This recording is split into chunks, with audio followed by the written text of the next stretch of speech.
Hey guys, it's Robin at Old Town Finds. Thanks for stopping by.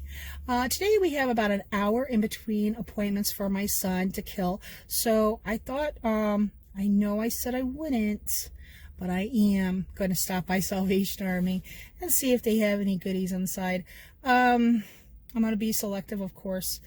And when I get done with that, when I get back to the house, I'm going to try to get next door, and I'd like to discuss some glass. I saw quite a few videos yesterday that had not the right information, and it was kind of frustrating to sit and watch. So I thought maybe I'd compile like a series of short parts of different glass, possibly other things. I have a lot of glass. My family personally calls me the crazy glass lady because that's my preference to sell. I love it. And so anyway, I have enough to, go through and show you guys a little bit of information on them and the different styles and whatnot. I think today I'm going to touch on Carnival glass. And if I have time after that, I'm going to end up the video with what sold so far this month. I've had a pretty good week, and it was slow last week, but it's made up this past week. So yeah, it's been pretty good. So anyway, let's do this and see what we can find over at Salvation Army first. All right.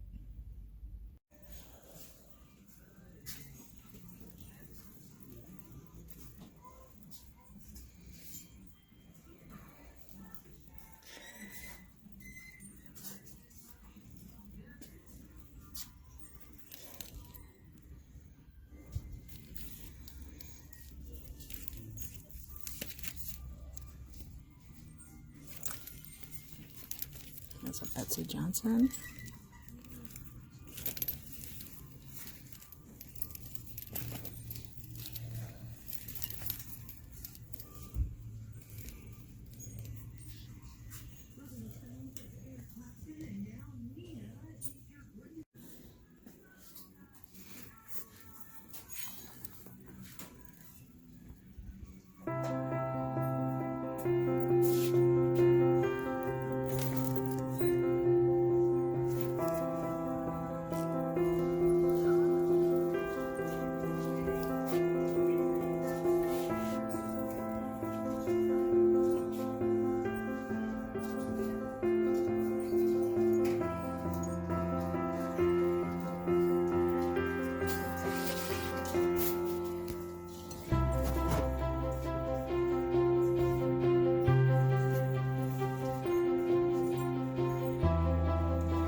looks like Fostoria Americano.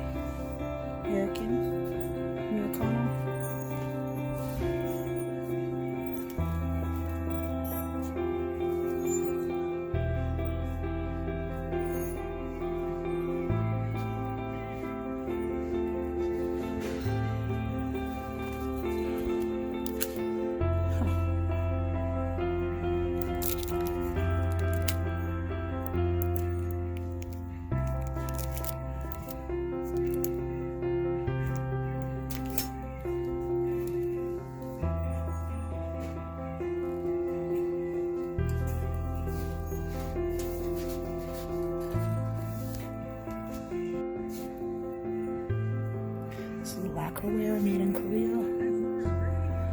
It does have some chip. Like that anyway, this is gorgeous. It does have a boo-boo.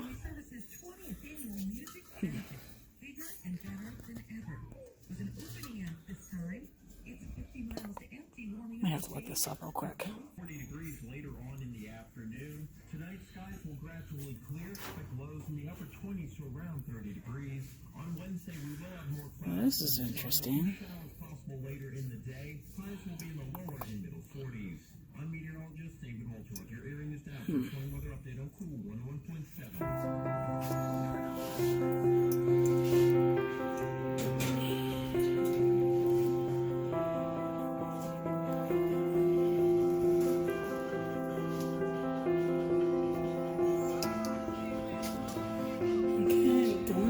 Speaker.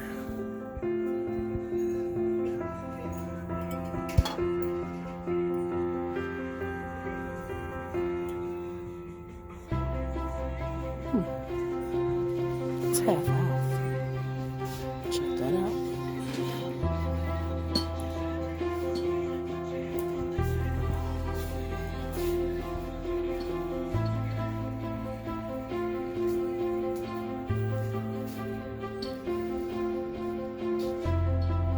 That's way cool.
Hey everybody.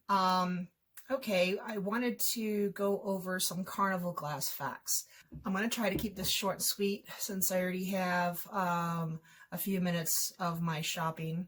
I didn't really score much, but I'll be doing a haul video on that with probably the sales that I was talking about earlier too.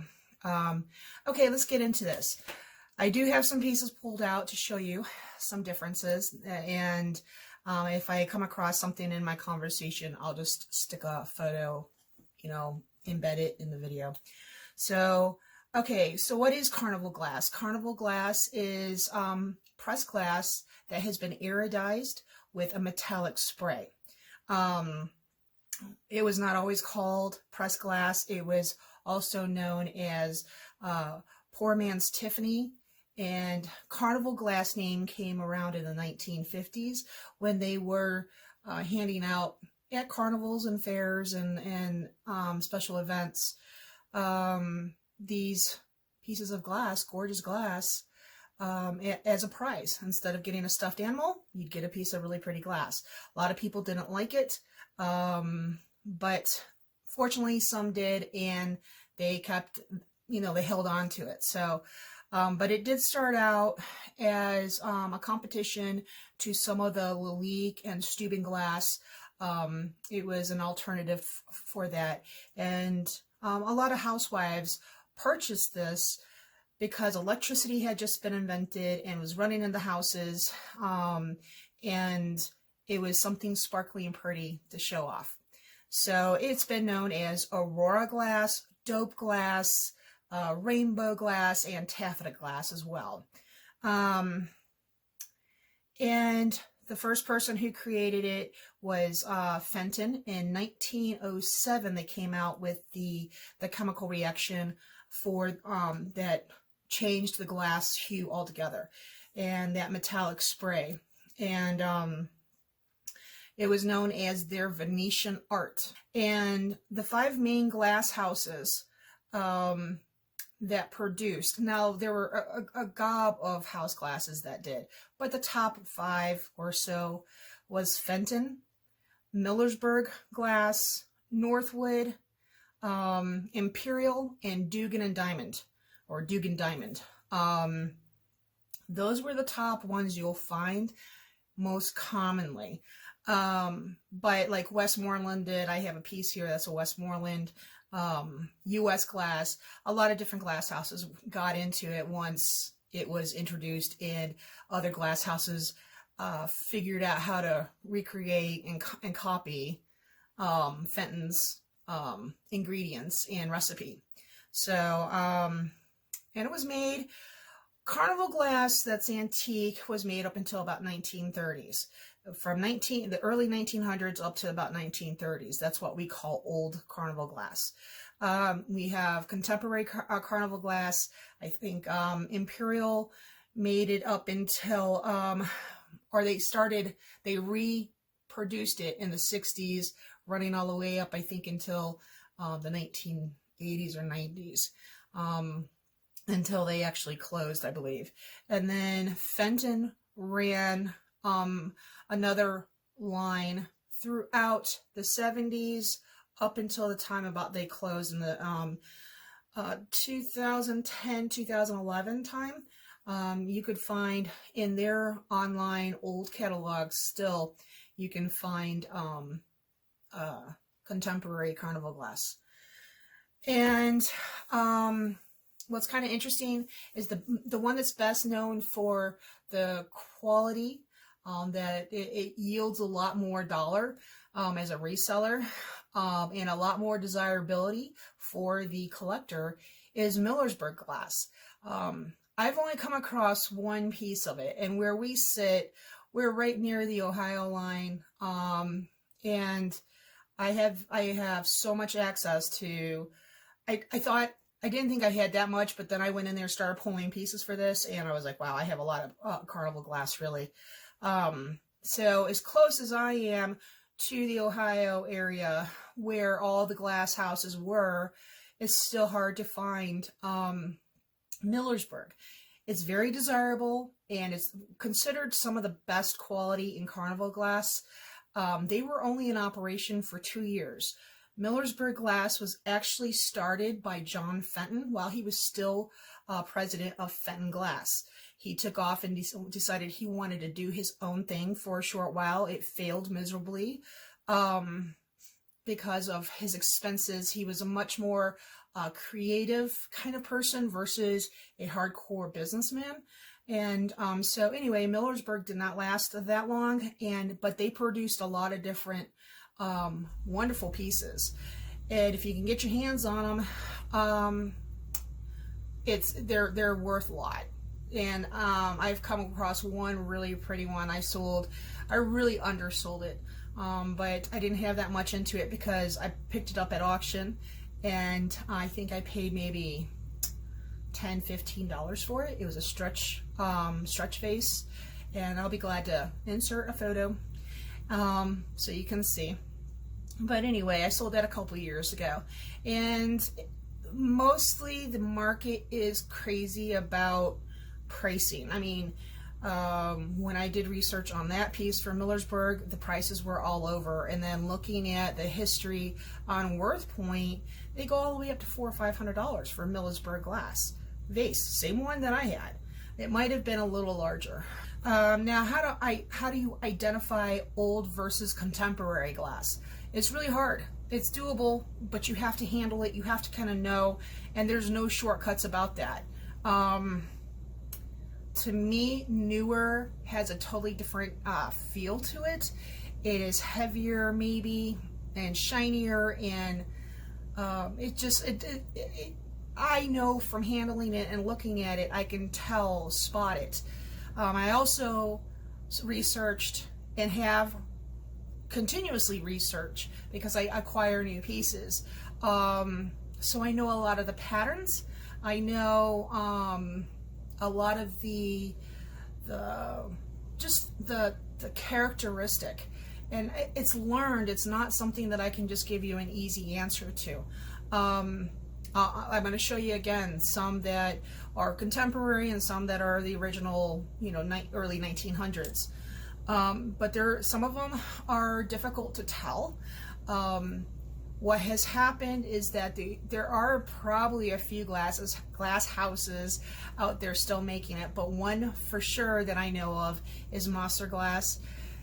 They have bought a lot of the molds, the old molds, and they still reproduce them and they still iridize them. So they're kind of hard for somebody who's just starting and learning about Carnival Glass, it's kind of hard to identify.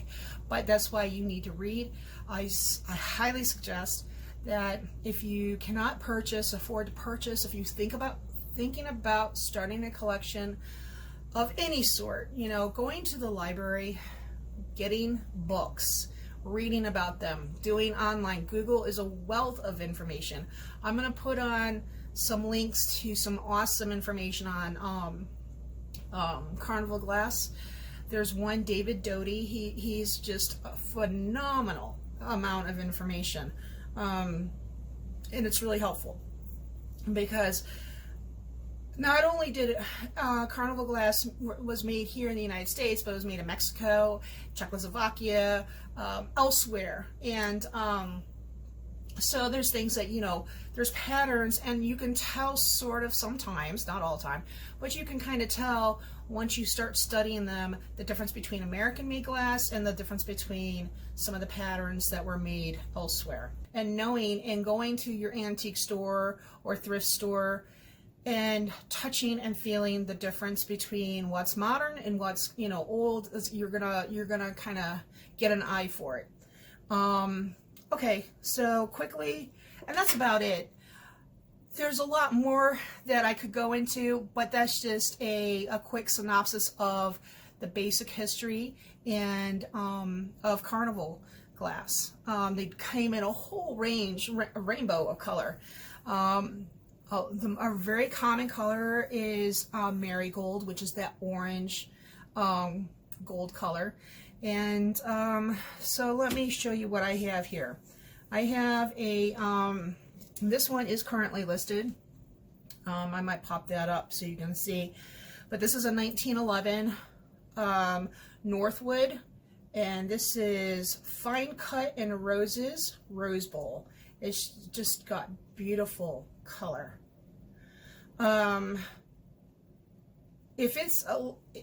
They have different names for the colors too.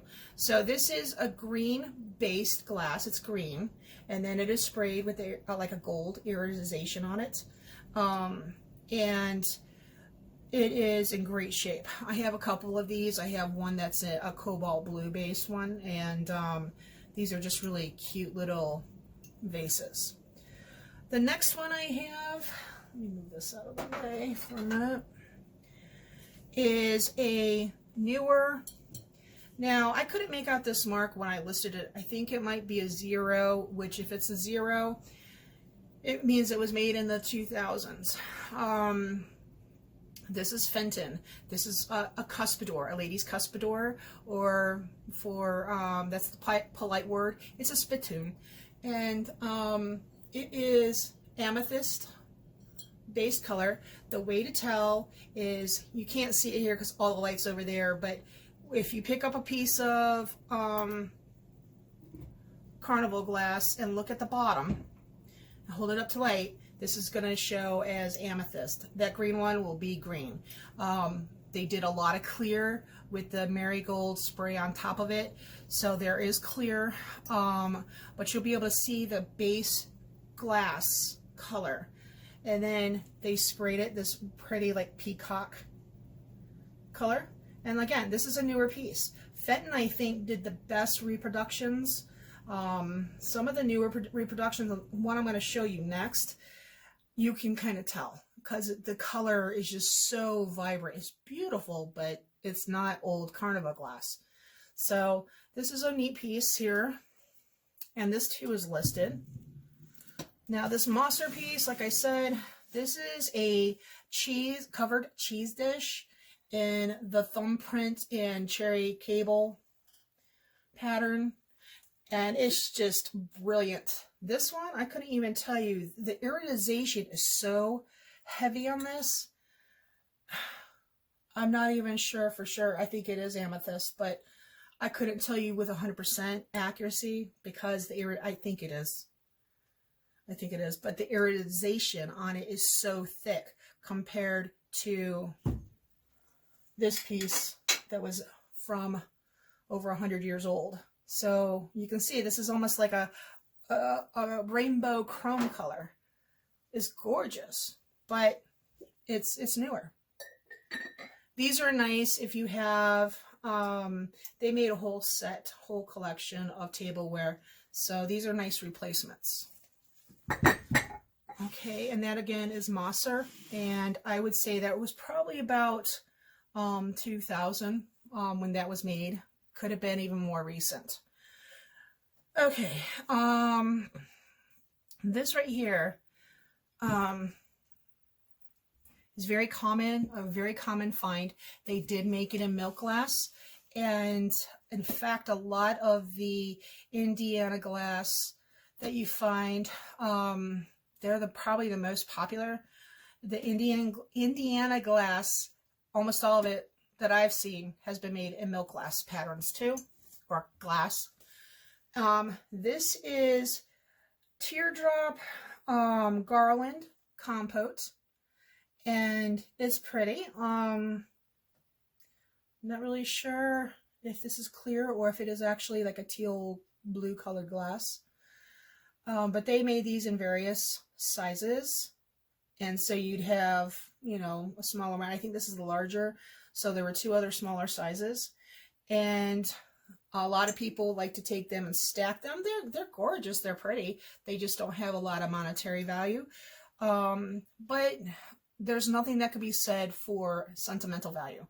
A lot of people buy these because their grandmother had one, or their mother had one sitting that was from their grandmother. It got broke. That's the whole thing about a lot of this glass. It brings back memories because they were pretty prevalent and popular in the 60s and 70s. Okay, and then here's a piece of Westmoreland. This is a very pretty marigold Corinth. Yeah, Corinth stretch vase. And what they did, most of these kind of styled vases started off as a tumbler of some sort. And what they would do is, as it was hot, they would swing it out. So they're called swung or stretch. It's actually swung vase because that's actually what they did with it. But a lot of people use it intermittently with the word stretch, strung. So, but this is a pretty marigold color, and it is all the way through, but on the edges, I believe this might be clear. Yeah, it looks clear. And usually you can tell right down here by the footprint. And then, okay, so a good terminology to remember for Carnival glass is if it's not iridized, it's not Carnival glass. This is an example. This is blue opalescent, and this is Northwood tree trunk swung vase. I just sold one in the marigold color, in this color, and I think I have one listed. So they made these right around the same time, and they are just as gorgeous, but they are not iridized, and it's not considered, even though it's in a carnival glass pattern, it's not considered carnival glass. It has the white, and then it goes down to like a more clear blue, but it has a creamy white, and that's that opalescent color. Okay, and the last thing I have here, I just researched this, and again, thankful for David Doty's website. Makes life so much easier. This is actually a Fenton ribbon tie, or also known as Comet. And look at how pretty that is. This is original. This is what they call a 3-in-1 crimp. You have 3 crimps here, and then 1 large one. 3 small ones and then 1 large one. So it's a 3-in-1, and the iridization on this is lovely. I'm not a big fan of marigold. It's just because it's so common. But this one, I do come across, and I do have a few pieces that are just have beautiful, brilliant iridization. So that is it, and I hope you kind of understand a little bit more about the difference between old carnival glass, new carnival glass. I don't even refer to new carnival glass as carnival glass. To me, it's just iridized glass. Carnival glass to me, because the way I learned was the real carnival glass. Even then, that's really probably not the appropriate name for back then. That's not what they called it. So again, that was a name that was tagged on in 1950 or so. So anyway, I hope you learned something, and if you have any questions or comments, I'll be glad to answer the best I know how. And again, I will be putting those links below, and check them out if you're interested in carnival glass. They're wonderful, wonderful sites. So please remember to like and subscribe. I really appreciate your support, and I guess we will see you next time. Hopefully in the next couple days, I'll get my haul video, as well as my I can't even think. Oh, my sales. What has happened? I had another good sale last night, so it's picking up a little bit. So anyway, thanks for coming by, and we'll chat with you later.